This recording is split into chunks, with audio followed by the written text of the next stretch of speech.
Press freedom day جو ہے وہ پہلے تو بڑا آسان ہوتا تھا تقریر کرنا اس پہ، کیونکہ پریس جو تھا وہ پابند سلاسل تھا، پابندیوں میں جکڑا ہوا تھا۔ آج ایشوز جو ہیں وہ ذرا مختلف ٹائپ کے ہیں، تو اس لیے تقریر کرنے کے لیے بھی حاشیہ آرائی کرنی پڑتی ہے۔ یہ تو خیر ہم کئی دفعہ کہہ چکے ہیں کہ Pakistan is one of the most dangerous place for journalist. وہ اپنی جگہ پہ ہے۔ پچھلے سال ہم سلیم شہزاد صاحب کا رونا رو رہے تھے، ایسے موقع پہ ایجنسیوں کی انٹرفیئرنس کا تھا۔ پھر ایک اور جو نیا پہلو جو سامنے آیا وہ ہے کہ کیا ہمارے میڈیا جو ہے بہت زیادہ فری تو نہیں ہو گیا، کوئی فری فار آل ہے، مادر پیدر آزادی ہے، وہ اس سے کام لیا جا رہا ہے۔ پھر یہ جو الیکٹرانک میڈیا کی یلغار ہے یہ کس طرح امپیکٹ کر رہی ہے پریس فریڈم کو۔ تو یہ سارے سوالات جو ہیں یہ اس پہ آج کل ڈبیٹ ہوتی ہے۔ تو میری اپنی رائے میں تو میڈیا اپنی تمام تر خرابیوں کوتاہیوں کے باوجود ایک مثبت کردار ادا کر رہا ہے۔ کم از کم ایشوز پہ ڈبیٹ تو ہو رہی ہے، اور یہ ایک ایسا پہلو ہے جو پہلے بالکل مفقود تھا۔ امتیاز عالم صاحب کو شاید یہ یاد نہ ہو، جب پرنٹ میڈیا تھا تو آپ نے جن کی ادارہ داروں کا نام لیا ان کی میڈیا پہ بھی اجارہ داری تھی، پرنٹ میڈیا پہ، اور صرف وہی ایک پہلو جو ہے وہ آپ پہ ٹھونسا جاتا تھا۔ بلکہ امتیاز عالم صاحب بعض اوقات میرے ساتھ بھی فارن منسٹر کی بریفنگز پہ اور پریس کانفرنسز پہ شریک ہوتے تھے، اور میرے لیے بڑی ایمبیرسنگ بات ہوتی تھی کہ امتیاز عالم صاحب میں واحد صحافی تھے جو کم از کم جو سرٹیفائڈ ٹروتھ کو جو ٹھونسا جاتا تھا اس کو چیلنج کرتے تھے۔ تو آج اللہ کے فضل سے میرے خیال سے اور بھی لوگ ہیں جو اس کو چیلنج کرتے ہیں، اور یہ اس کو چھوٹی قسم کی بلیسنگ نہیں سمجھنا چاہیے کہ ہم کم از کم تھوڑی بہت ایک سیمبلنس آف ڈبیٹ جو ہے وہ موجود ہے یہاں، اور فتویٰ سازی ابھی بھی ہوتی ہے لیکن شاید اتنی آسان نہیں جیسے کہ ماضی میں ہوتی تھی۔ اس کی ساتھ ساتھ یہ خالد احمد صاحب کا ایک بڑا پرانا تھیسس ہے کہ انگلش اور اردو کے اندر جو ڈیوائیڈ ہے وہ یہ ہے کہ جو اردو اخبارات ہیں وہ نسبتاً زیادہ ڈبیٹ بھی کم ہے، کنزرویٹزم بھی زیادہ ہے۔ انگریزی اخباروں میں جن خیالات کا اظہار آزادی سے کیا جاتا ہے اور آراء کا، وہ اردو اخبارات میں مفقود نظر آتی ہیں۔ اردو اخبارات میں ڈبیٹ کی جگہ کالم جو ہیں وہ زیادہ مقبول ہیں، اور وہ کالم بھی ایک مخصوص قسم کے جو یا کسی کی تعریف میں یا کسی کی خوش آمد میں یا کسی کی تنقید میں یا کسی کو اونچا کرانے کے لیے یا نیچے کرانے کے لیے ایکسیپشنز ہیں۔ جس طرح میرے خیال سے جنگ میں جس طرح نذیر ناجی صاحب ہیں، وہ کالم لکھتے ہیں جو اس میں چاہے آپ کو اتفاق ہو یا اختلاف ہو، کو تھوڑا سا تجزیہ کرنے کی کوشش کرتے ہیں، باقی کام بھی کرتے ہیں لیکن تھوڑا سا تجزیہ بھی کر لیتے ہیں۔ تو یہ باقی بھی کچھ تھوڑے سے ہیں ہمارے حضرات، لیکن بدقسمتی یہ ہے کہ میں ایک انگریزی اخبار نکالتا ہوں، اردو اخبار سے بھی منسلک رہا ہوں اتنی دیر۔ یہ جو رائے عامہ پہ جو پرنٹ میڈیا میں جو قبضہ ہے وہ اردو اخباروں کا ہی ہے۔ انگریزی اخبار ہماری اس کے لیے تفنن طبع کے لیے اچھی بات ہے، ڈپلومیٹس کے لیے بھی اچھی بات ہے، کچھ اوپینین لیڈرز، سرکاری رہنما، ملٹی نیشنلز کے لوگ جو ہیں، لیکن جو پبلک اوپینین کو امپیکٹ کرتی ہے وہ یہ چیز کرتی ہے۔ اب اس پہ سونے پہ سہاگا یہ ہوا ہے کہ یہ ایک میں سمجھتا ہوں کہ ایک بڑا جو عمل ہوا ہے وہ یہ ہوا ہے کہ یہ جو ٹاک شوز جو ہیں یہ ہوا یہ ہے کہ کچھ تو نئے لوگ آئے ہیں، لیکن 90% وہ لوگ جو کہ پرنٹ میڈیا میں کالم نگار تھے یا کام کرتے تھے یا رپورٹر تھے، وہ اب ٹاک شوز میں ہوسٹ یا جوغادری بن گئے۔ تو وہ اس ایکسٹینشن سے وہی اسی قسم کی جو سوچ یا اپروچ جو ہے وہ آپ کو اکثر چینلز میں بھی نظر آئے گی۔ انگریزی چینل تو ناکام ہوئے اس ملک میں بالکل، ایک ڈان نے کوشش کی، وہ ناکام ہوا. ایکسپریس نے بھی ایک نیم دلانا کوشش کی، وہ بھی بند کر دیا. تو یہ جو اسی وجہ سے کہ اردو میڈیم، اردو اخبارات اور اردو چینلز کا ایک رائے عامہ پہ ایک قبضہ ہے، اور وہ رائے عامہ جو ہے کنزرویٹو ہے. اور اسی لیے جو جرنلسٹ جو اردو میں لکھتے ہیں ان کو بعض اوقات وہ فریڈم حاصل نہیں ہوتا اپنی رائے کا اظہار کرنے کا جو انگریزی کے اندر حاصل ہے. انگریزی میں آپ جو مرضی کہتے رہیں، اردو میں تو اردو اخبارات ہی آپ کے اوپر فتویٰ لگا دیتے ہیں. تو یہ حکومتی پابندی نہیں ہے، لیکن یہ ہماری ایک ذہنی طور پہ، یا اب کیا میں اس کو پیش کروں، کچھ ایسی حدود ہیں جس کو ہم تجاوز نہیں کر پا رہے. اور اس سے جو شاید جو ایک پاکستانی معاشرہ، مثلاً یہ ہے کہ مثلاً امریکہ کے بارے میں تعلقات جو ہیں، اس پہ کوئی انفارم ڈبیٹ ہو ہی نہیں سکتی، نہ ہوتی ہے. ایک سلوگنز ہیں کہ جی وہ ڈرون اٹیک ہو رہے ہیں، امریکی جو امپیریلزم ہے وہ یہ کر رہا ہے، اور امریکہ جو ہے وہ مار رہا ہے مسلمانوں کو، مسلمانوں کے خلاف ہے.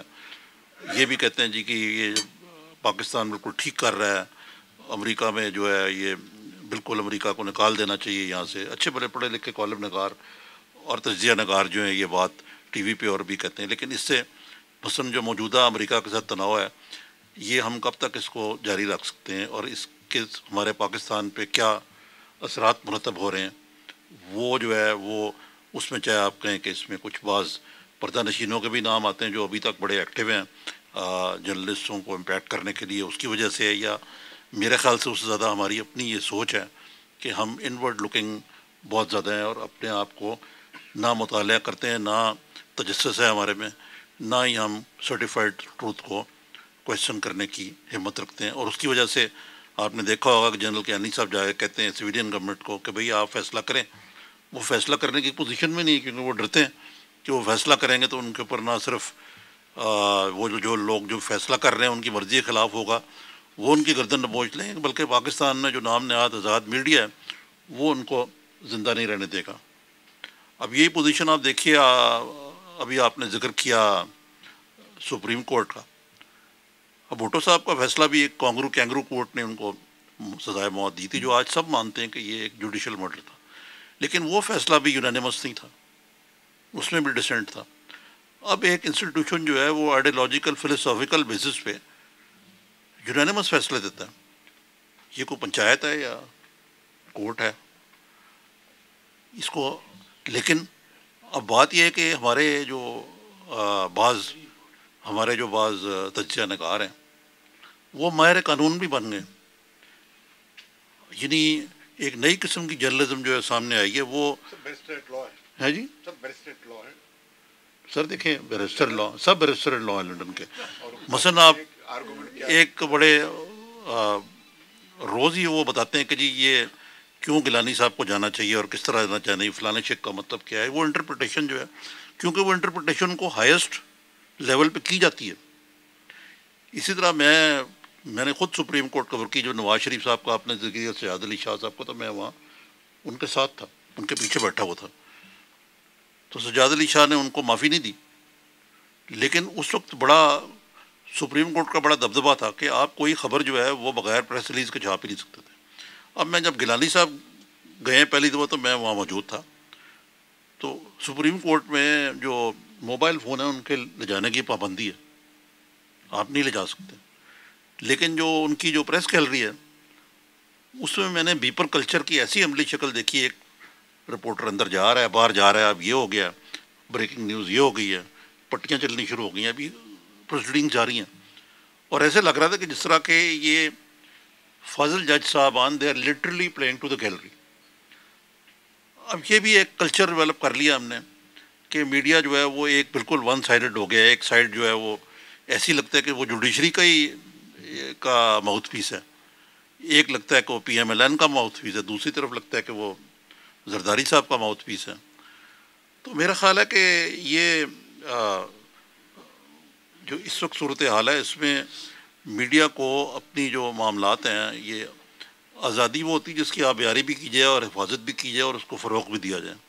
اب یہ پریس کونسل بنی ہے، بڑے اچھے فاضل جج جو ہیں، بڑے نفیس آدمی ہیں، لیکن جو ارکان ہیں وہ کیا ہمارے پیئر جو ہیں ان کی بات مانیں گے؟ اس میں جناب وہ بزرگوار بھی ہیں، آپ ان سے کیا انصاف کی توقع رکھتے ہیں کہ وہ اپنے پیئرز کا انصاف کریں گے؟ کوئی انسٹیٹیوشنلائز فریڈم نہیں ہے. ٹھیک ہے اس وقت ہم بڑے اسٹرانگ ہیں کہ اس لیے ہم اپنے فریڈم کی حفاظت کر سکتے ہیں، لیکن جو ہمیں انسٹیٹیوشنلائزڈ فریڈم کے لیے جو لوازمات ہیں اس سے میری اپنی ذاتی رائے میں ہم بہت دور ہیں. اب میں خود ایک پروگرام کبھی کبھی کرتا ہوں سما پہ، اور بھی چینلز پہ میں نے دیکھا ہے وہ سارا کچھ ریٹنگ اورینٹڈ ہے. میں نے پوچھا کہ بھئی یہ سب سے آپ یعنی جو آپ اس سے زیادہ آپ کو کیا میں اگزامپل دوں کہ جو سب سے مقبول سیاستدان، جس کو سیاستدان بھی میں تو نہیں سمجھتا لیکن ہے وہ شیخ رشید صاحب، وہ ہر چینل پہ بیٹھے ہوتے ہیں. میں نے پوچھا کیوں جی یہ کی وجہ ہے کی؟ انہوں نے کہا جی ریٹنگ کی آندی ہے دن. تو شیخ رشید کی جو بول اجوی ہیں اور نگارشات ہیں وہ ریڈر سے جو ویورز ہیں ان میں بڑی مقبول ہیں. اس سے آپ اندازہ کر لیں کہ ہم نے اپنے ویورز کا کیا معیار بنایا، ہم خود کس معیار پہ چل رہے ہیں. اور اخبارات کو تو کہا جاتا ہے کمرشلائزیشن، جو چینلز ہیں وہ بالکل کمرشل ہیں. اس میں ریٹنگز کے علاوہ یعنی جب تک آپ تھوڑا سا مسخرہ پنا نہ کریں، کوئی ایسے بندے نہ لے کے آئیں، آپ کامیاب پروگرام نہیں کر سکتے. تو یہ ساری باتیں جو ہیں، یہ پریس کونسل ہو یا کچھ ہو، یہ شاید ہمیں تجریدی عمل سے شاید ہم بھی سیکھتے جائیں آہستہ آہستہ. اور اس ملک میں اب جو اس وقت جو پرابلم ہے، جس طرح آپ نے گیلانی صاحب کے استعفے کا کی کو سزا کا ذکر کیا، اب اس میں بھی کچھ ایسے لگ رہا ہے کہ جس طرح کچھ تھک جاتے ہیں ہم جمہوریت سے میرے خیال سے. اب اگر وہ اخبارات اور جو میڈیا آؤٹلیٹ جو کہ ہم ہیں ہی جمہوریت کے پیداوار، فری انٹرپرائز کے، ہم ہی یہ کہنا شروع کر دیں کہ جناب کیانی صاحب آپ کچھ کریں، کیانی نہیں کرتا تو جوڈیشری کچھ کرے. ہم سیاسی سوالات کو جوڈیشری یا فوج کے ذمہ کرنا چاہتے ہیں، اور اس میں ہمارے میڈیا کے بڑے سینئر لوگ جو ہیں اور نظریاتی طور پہ آپ کے ساتھی معاہدے ہوئے یا تو دائیں بازو کے ہوں، نام نہیں لوں گا میں، وہ بھی یہی کہتے ہیں کہ جناب وہ کچھ کریں. اسی طریقے سے ہم سائڈز لے کے اب لیگل اوپینینز بھی ہم خود ساختہ طریقے سے بناتے ہیں. اب میاں نواز شریف صاحب نے یہ کال دی ہے لانگ مارچ کی، اب وہ جناب وہ پھاڑ رہے ہیں ایجنڈاز. وہ کل ایک فاضل ان کے رکن جو ہے ایک چینل پہ کہہ رہے تھے کہ جی میاں صاحب آپ کا مطالبہ کیا ہے کہ وہ استعفیٰ کریں گے. استعفیٰ کس بات کا کریں، وہ تو ڈسکوالیفائی ہو چکے ہیں.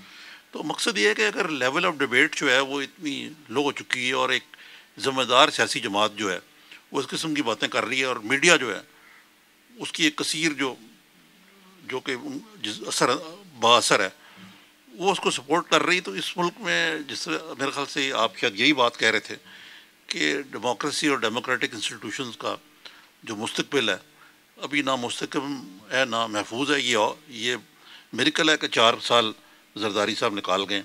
آپ نے کہا کہ جی کنسنسس سے یہ ہونا چاہیے، چیف الیکشن کمشنر کا تقرر ہے پوری حکومت کا، لیکن جو بنا بنایا کنسنسس تھا 18ویں 19ویں اور 20ویں ترمیم کا، اس کو جس طریقے سے پچھلے چند ہفتوں میں یا دنوں میں روندا جا رہا ہے، اور اس میں میڈیا ایک فریق ہے، یہ کوئی نیک شگون نہیں ہے آگے آئندہ کنسنسس بلڈ کرنے کے لیے، اور کنسنسس کے بغیر جمہوریت اور جمہوری اداروں کے فروغ پانے کے لیے. آپ کا بہت بہت شکریہ.